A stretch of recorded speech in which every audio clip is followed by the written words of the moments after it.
Hello friends, मैं दीपक साहू, मैं success team से।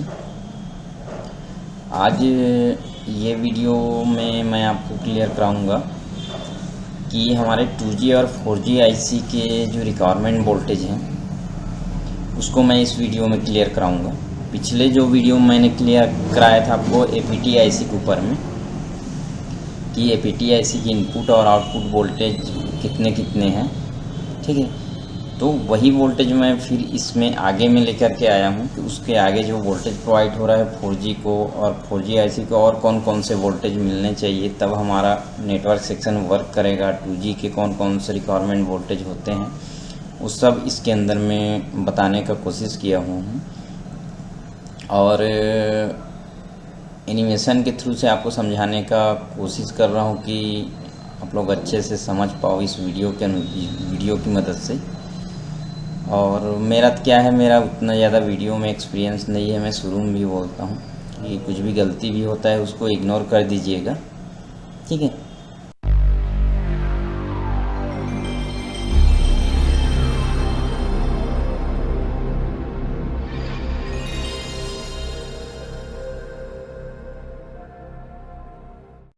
तो चलिए अब आगे बढ़ते हैं। सबसे पहले मैंने लिया है कि PMI आईसी मतलब एक DC to DC converter IC जो हम लोग बोलते हैं, जहाँ से हमारा VPH पावर आउटपुट होता है, वो एक आईसी हमने लिया। एक हमने लिया 2G PFO, ठीक है, और तीसरा लिया हमने 4G PFO, मतलब एक 2G आईसी और एक 3G 4G आईसी। तो ये दो आईसी हमने लिया। होता क्या है, मैं नॉर्मल जो बोर्ड है उसके अनुसार से मैं आप सबको समझा रहा हूँ।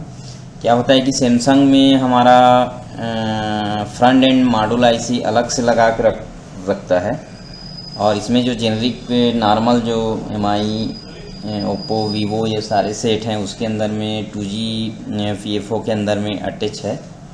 तो ये 2G और 4G आईसी के अनुसार से मैं आपको समझाने का कोशिश करूंगा कि इसका इनपुट आउटपुट वोल्टेज, सैमसंग का सर्किट थोड़ा सा डिफरेंट रहता है, उसमें आईसी अलग अलग से दे देने की वजह से थोड़ा सा वोल्टेज वही रहेंगे, घूम घूम के अलग से अगर दो आईसी दिया है तो दो आईसी के अनुसार से आपको ट्रेसिंग करना पड़ेगा। मैं नॉर्मल जो सबसे ज़्यादा बोर्ड आते हैं हमारे पास में उसके अनुसार से मैं बताने की कोशिश किया हूँ इस वीडियो में, ठीक है। तो चलिए आगे निकलते हैं। सबसे पहले मैंने PMI आईसी से एक लाइन निकाला और वो लाइन का नाम है हमारा VPH पावर।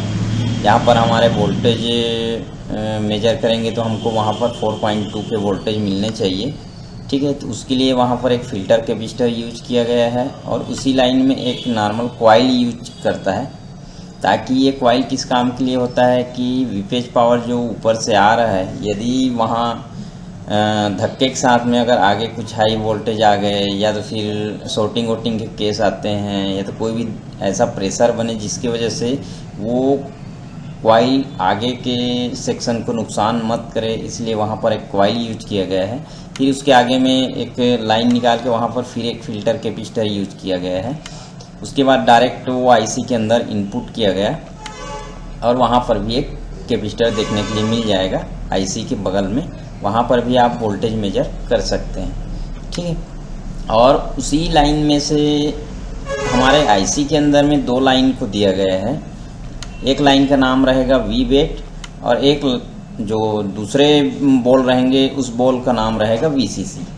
ये सबसे ज़्यादा नाम यही दिया जाता है 2G PFO मेन PFO के अंदर में। तो ये दो लाइन, एक VPH पावर का दो बॉल के साथ में अटैच है। यदि VBAT आ रहा है, VCC के बॉल मिसिंग है, वहाँ पर वोल्टेज उसको यदि नहीं मिलेगा तो पर भी हमारा 2G PFO नहीं काम करेगा, ठीक है जी। उसके बाद में ये जो वोल्टेज हमारा PMI से आउटपुट वोल्टेज है और 2G आईसी के इनपुट वोल्टेज है, ठीक है। अब मैं एक ले लेता हूँ पावर आईसी, ठीक है जी। अब ये पावर आईसी लिया, पावर आईसी से एक लाइन निकालूंगा और वो लाइन का नाम रहेगा वोल्टेज रेगुलेटर L1.8 वोल्ट, ठीक है। उसमें भी एक फ़िल्टर कैपेसिटर मिलेगा आपको जिसमें आप मेजर कर सकते हैं वहाँ पर 1.8 का वोल्टेज आ रहा है कि नहीं आ रहा है, ठीक है। और वो आगे निकल करके गया 2G IC के अंदर में, और वो लाइन का नाम पढ़ेंगे हम VIO के नाम से, ठीक है जी। ये हमारे पावर IC के आउटपुट वोल्टेज रहेंगे और हमारा 2G के IC के इनपुट वोल्टेज रहेंगे, ठीक है। अब मैंने लिया CPU, ठीक है, मैंने लिया CPU से लाइन निकाल करके एक बॉल के साथ में अटैच हुआ, उस लाइन का नाम रहेगा क्लॉक का लाइन, ठीक है। और एक लाइन फिर से मैं लूँगा, वो भी लाइन एक बॉल के साथ में 2G PFO के अंदर में अटैच रहेगा, और उस लाइन का नाम रहेगा डेटा, ठीक है जी। और ये हमारे यहाँ का डेटा को लेन देन के लिए लगाया गया है, जैसे कि I2C वर्क होता है वैसे ये भी वर्क करेगा, सेम वही प्रोसेस है इसका भी।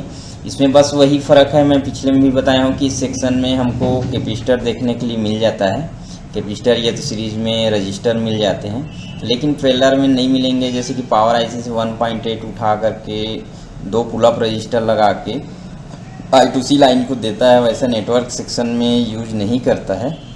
आगे कर भी सकता है, वो सिस्टम के अनुसार से रहेगा। फिलहाल हमारे पास में अभी जिस तरीके से हैंडसेट आ रहे हैं, जिस तरीके से सर्किट आ रहे हैं, उस अनुसार से मैं समझाने की कोशिश किया हूँ आप लोगों को, ठीक है। उसके बाद में आगे इस IC को चाहिए हमको ग्राउंड। मैं हर एक बार बोला हूँ कि जहाँ पर पॉजिटिव है वहाँ पर नेगेटिव होना बहुत ज़रूरी है। अगर नेगेटिव भी मिसिंग होता है तो आपका वो सेक्शन वर्क नहीं करेगा, ठीक है जी।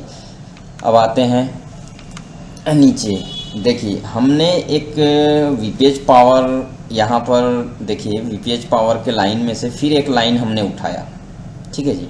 हमने फिर एक लाइन उठाया और वो लाइन हम लेके आ रहे हैं 4G IC के लिए।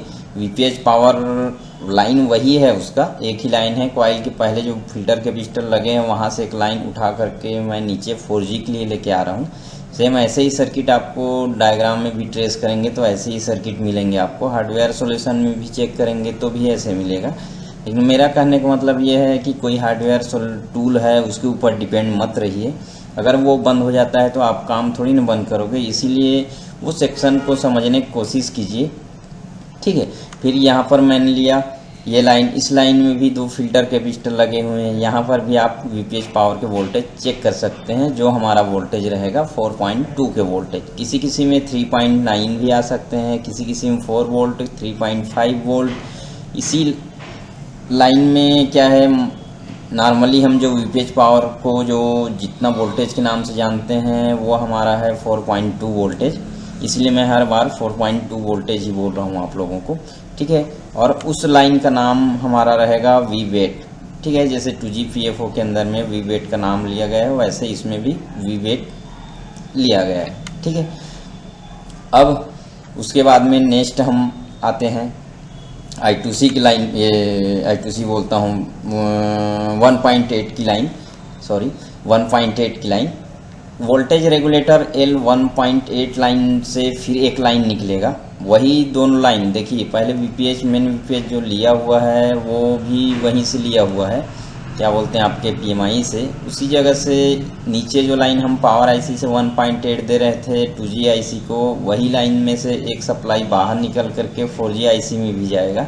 उसमें भी आपको फिल्टर के पिस्टर देखने के लिए मिल जाएगा, वहाँ पर भी आप मेजर कर सकते हैं। और वो लाइन जा कर के डायरेक्ट जुड़ेगा हमारा 4G PFO के अंदर में, और उस लाइन का नाम भी रहेगा हमारा VIO वोल्टेज, ठीक है जी। अब फिर से आगे निकलते हैं। अब एक लाइन हमारा देखिए हमने दिया क्लॉक के साथ में, हमारा ये I2C की जगह में यहाँ पर आप देखिए, यहाँ पर मैंने दिया एक लाइन क्लॉक के साथ जोड़ा, एक हमने जोड़ा डेटा के साथ, ठीक है जी।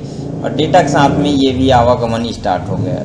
तो मैंने पिछले भी वीडियो में मैं बताया था आप लोगों को कि APT और 2G और 4G तीनों IC का जो I2C रहता है लगभग समथिंग सेट के अनुसार से मैं देखा हूँ, ये तीनों के I2C एक साथ अटैच रहते हैं। और 2 लाइन जाएगा CPU में, और 2 लाइन से बनेंगे 2, 2, 4, 2, 6 लाइन, जो तीनों IC को 2-2 लाइन प्रोवाइड होगा, जो एक रहेगा क्लॉक का, एक रहेगा डेटा का, ठीक है जी। अब नेक्स्ट मैं लेता हूँ VPA APT।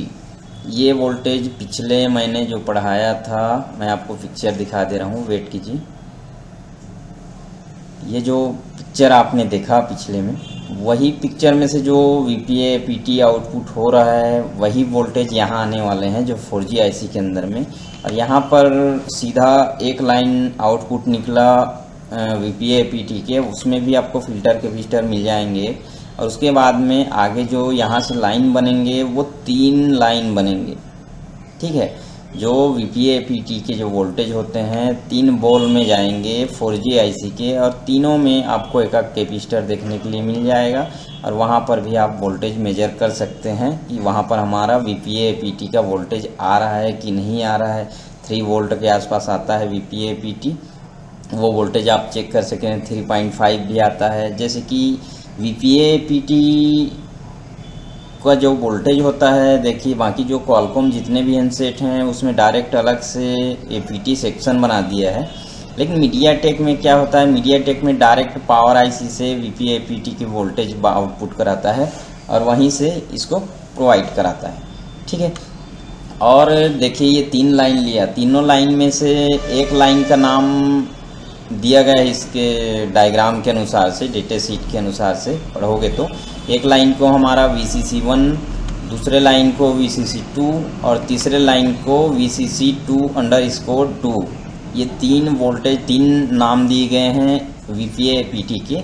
एक लाइन आया वहाँ से, कहाँ से, जहाँ पर हमारा APT IC लगा है वहाँ से, और वहाँ से आने के बाद में हमारा 3 जगह अलग अलग 3 बॉल में अटैच हुआ है। तो ये भी हमारा VPA PT के आउटपुट वोल्टेज रहेंगे, और ये वोल्टेज हमारे 4G IC के इनपुट वोल्टेज रहेंगे। तो ये जो सर्किट मैं आपको सबको समझाने की जो कोशिश किया हूँ, वो यदि समझ में आया होगा तो लाइक कीजिए, सब्सक्राइब कीजिए, कमेंट कीजिएगा। और इसमें कुछ भी त्रुटि अगर होता है तो इग्नोर भी कीजिएगा। मैं अपने तरफ से फुल कोशिश कर रहा हूँ कि आपको समझ आ जाए ऐसे भी करके।